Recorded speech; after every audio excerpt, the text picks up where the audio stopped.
Bugun sizlar bilan Gentra haqida gaplashamiz. Aynan Gentrani texnik taraflari, qaysi joyga qanaqa suyuqlik ketadi, qayerdan to'kiladi-yu, qayerdan quyiladi, hammasini hozir birgalikda obzor qilib chiqamiz. Hozir sizlar bilan Gentrani motori haqida gaplashamiz. Odatda o'zi bir xil bo'ladi Gentrada 1,5 litrli atmosferniy motor. Bunga 3,5 litr moy quyiladi. Ko'rib turganinglardek, motordagi moy holatini tekshirish uchun hamma mashinalar kabi shupi bo'ladi. Mana ko'rsatishingiz mumkin. Shubdan birinchi bo'lib olamiz va birinchisi artib olamiz, chunki birinchi ko'rsatilganda aldamchi bo'lib aldaydi. O'shanga ikkinchisida aniqlashtirib olish uchun bitta tekshirib, bitta kirgizib, ikkinchisida ko'rib olamiz.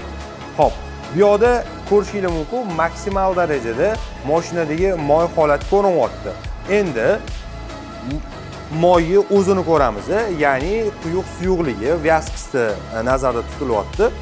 Yomon bo'lib ketganmi, kuyganmi, kuymaganmi, qorayganmi, qoraymaganmi, hididan ham bilsak bo'ladi. Bunga yaqinda moy quyilgan, moyni holati juda ham a'lo, vyaskislari ham yaxshi, ya'ni suyulib, suv bo'lib qolmagan.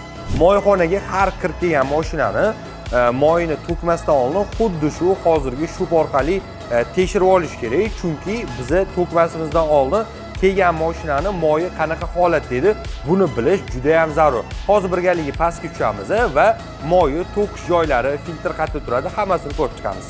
Ko'p yangi ishlab chiqarilayotgan Gentra mashinada podzashitnik bilan birga chiqyapti. Bu juda ham foydali narsa. Agar o'zida bo'lmasa, boshqalar alohida sotib olib o'rnatib qo'yishyapti. Xullas bizda bu yerda poddomimiz, bu yerda motordagi moy saqlanadigan joy. 15 mmli boltimiz slivnoy bolt hisoblanadi. Shu orqali eski moyni to'kib olamiz. Va poddomni oldi teparoq tarafida moy filtr joylashgan bo'ladi. Moy filtri sizlarga tepa kadrdan ko'rsataman, tushunarliroq va aniqroq ko'rinadi. Gentralarda o'zi ikki xil korobka bo'ladi.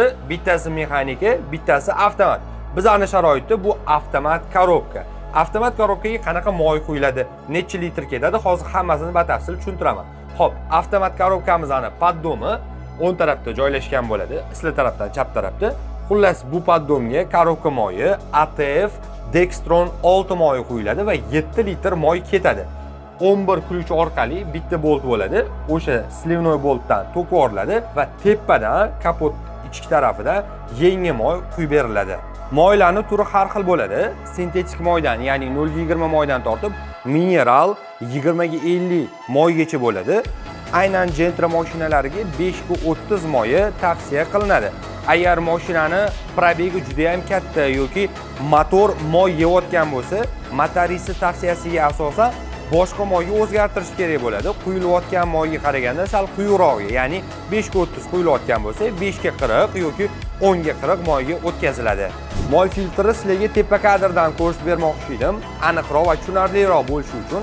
Har moy almashtirganda moy filtr almashtirishingiz kerak. O'zi moy filtri vazifasi nima deydigan bo'lsangiz, moyni qanchadir probeg yoki qanchadir vaqt yurganingizda o'sha vaqt mobaynida yig'gan axlatni filtr qilib, toza moyni motorga yetkazib beradi. Pastdagi slivnoy bolt orqali mashinada turgan eski moyni to'kib yuboriladi va motordan moy quyiladigan joy orqali shunaqa apparatda havo urib, eski moyni maksimal darajada hammasini tashqariga haydab yuboramiz. Endi sizlar bilan antifriz haqida gaplashamiz. O'zi yaxshi, sifatli antifriz qo'ysangiz 2 yilgacha mashinangizda yaxshi turib beradi. Ko'plida savol bo'ladi, qizilini quyganim yaxshimi, ko'kini quyganim yaxshimi? Bu yerda rang umuman rol o'ynamaydi. Eng ahamiyatli tarafi, qanaqa antifriz bo'lsa ham G12 dopuskli antifriz quyganingiz maqsadga muvofiq bo'ladi. Ko'p joyda antifriz litrda emas, kiloda o'lchaniladi.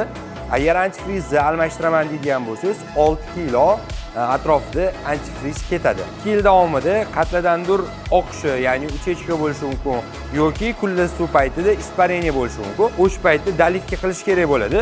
Urovingga keltirish uchun o'sha vaqtda aynan qanaqa quygan antifrizingiz bo'lsa, xuddi o'shandan topib quysangiz yaxshi bo'ladi. Endi sizlar bilan tormoznoy jidkostga to'xtalsak, bu tormoz sistemasidagi suyuqlik hisoblanadi. O'zi odatda har doim ham bu polniy zamin bo'lavermaydi.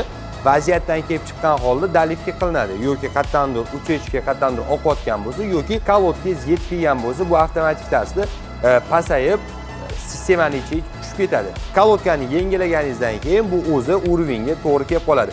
Agar kalotkani yengilaganingizda ham o'zi urovingga kelmasa, demak, dalivka qilish kerak bo'ladi. Bularga dalivka qilayotganda doktor dopускli tormozной жидкость quyganingiz ma'qul. Ko'rib turganinglar gidrousilitel suyuqligi.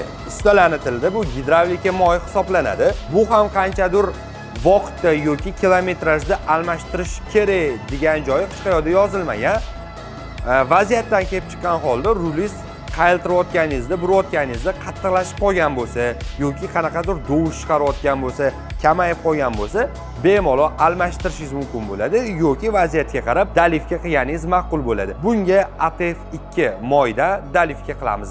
Havo filtri haqida gaplashamiz. Havo filtri vazifasi motorga toza havo yetkazib berish.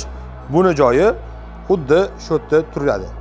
Biza havo filtrini har moy almashtirganda almashtirish kerak deb tavsiya qilamiz. Keyingisi bu kalotka. Kalotkamiz ballonning ichki tarafida turadi. Ballonni yechib turib, oporniy diskalardan bo'shatib olib, yangi kalotkani qo'yamiz va xuddi shunday qilib ballonni o'zini joyiga taqib qo'yishimiz kerak bo'ladi. Ballonni o'ziga keladigan bo'lsak, Carlentda ballonlar ham mavjud. 15 razmer bo'ladi o'zi Gentrada, 18 gacha bemalol qo'yishingiz mumkin bo'ladi, lekin 18-razmerda profillar ingichka bo'ladi. Akkuratni yo'q-yo'g'iga qarab yurishinglar, haydashinglar kerak bo'ladi. Endi sizlar bilan salon filtri haqida gaplashamiz.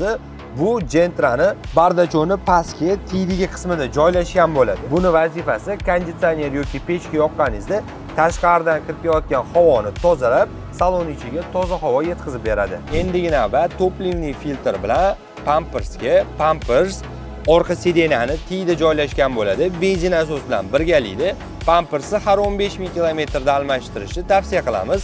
Toplimli filtrga keladigan bo'lsak, uni qanchadir almashtirish kerak degan belgilangan vaqti yo'q. O'zi noto'g'ri ishlayotganda yoki vaqti yetib kelganda almashtirish kerak bo'ladi. Endi sizlar bilan svecha haqida gaplashamiz. Svechalarimiz motor ichki tarafda va krishkani tiyda turadi. Ularning vazifasi injektordan kelgan benzinni o'zining iskrasi orqali mashinani zavat qilib yondirib beradi. Ularning ham o'zining vaqti bor, har 20-25 mingda almashtirib tashlash kerak. Carlentda shu aytilgan xizmatlarning hammasi mavjud.